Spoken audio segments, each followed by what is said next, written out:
I'm Brian Giorgio. I'm the engineer on Rambler, and we just finished the Fastnet Race, and here's the nav station. We just started from the back of the boat, and this is where navigator and owner usually are sitting, and they're discussing where we go next.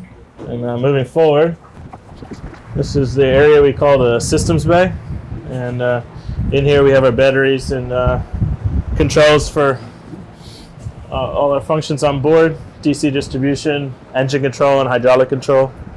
The boat's fully hydraulic powered, winches, rams, everything gets controlled from here, from inputs on deck, as the sailors need winches turning or functions coming in or out. That's all get done here. And just forward of this area is the engine, which runs full time. That's where everything works, and hopefully there's no leaks. We did pretty good this race. No leaks, no problems. It's nice to be able to finish up a race like this and have a short work list. Just more the area where the guys kind of get set and prep for what's to come when they come on watch.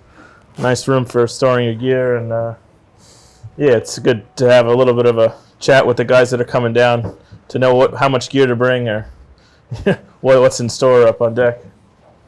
And then coming forward, we have the galley, and it's usually covered with sails and everything else, and as you can imagine, it gets pretty full down here.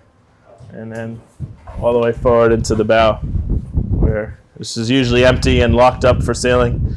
No one usually ever goes up here. Right here is where our Keel Rams and keel head is.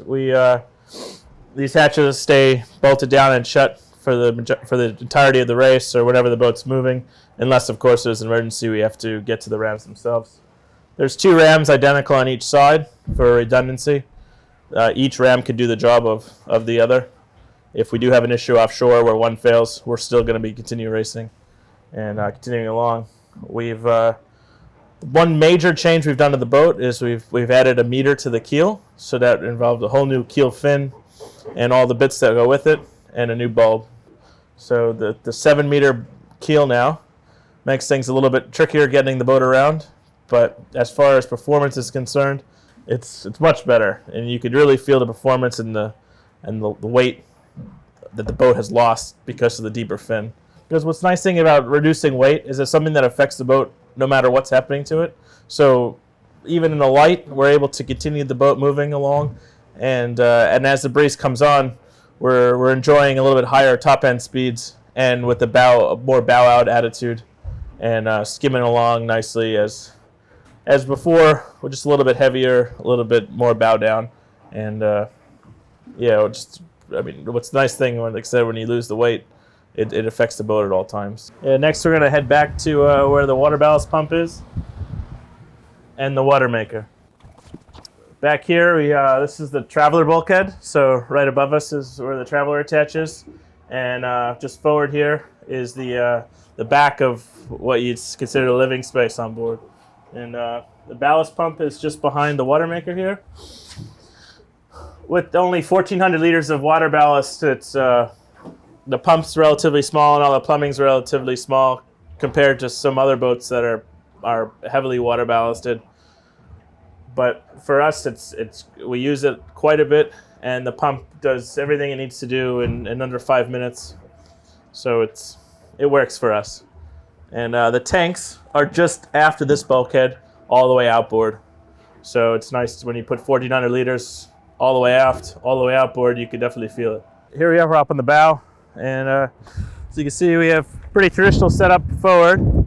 And moving back, there's quite a few attachment points for different sails. We've added an extra one, so any one of these fittings here, we can attach a sail to. And we found, and as we've developed the sail plan over the years, the triple heading is really the way to go for this boat and for most offshore boats.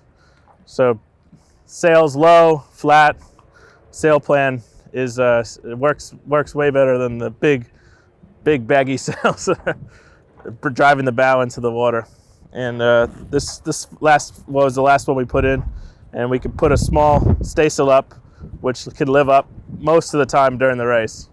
Anything off the wind and downwind, we have a small sail that's here, which is still about the same size as a TB52 jib, but for us it's the smallest one we have. At the start of the season, we put a new mast in the boat, which again has made a big difference. It's a bit stiffer and quite a bit lighter. So again, with the weight, we notice right away with the boat being a lot lighter and the rig being lighter. The sailing is we're a lot quicker in most aspects. We have some new rigging from Carbolink as well, which is foil shaped, and as compared to the old rigging is quite a bit lighter, quieter and lighter and stiffer. So it's way nicer all around. Moving back, we get into the cockpit and in our pit here. It's where the guys control everything, all the sails up and down, and the dagger boards up and down. And then behind them, where the trimmers live, and they're trimming the headsails. And with 3 headsails up and furling sail, three furling headsails up, it gets a bit hectic in here with the different lines that are run and how the lines are led and everything. So it's a constant battle to keep everything tidy, under control. As you move forward back, it gets a little bit drier, but still there's usually water up to about here coming over the deck when we're really ripping along. So everything you see here at one point or another could be underwater, which makes it important to keep the hatch shut and to keep your footing and stay attached to the boat. Yeah, so finishing first is definitely something that we all really look forward to. The boat is normally one of the faster boats that are in the fleet. It's really a testament to how well the boat is set up and prepared, and how well it's built. It's a solid boat, and we've been really lucky after 5 years to have kept it in one piece and not have any major issues.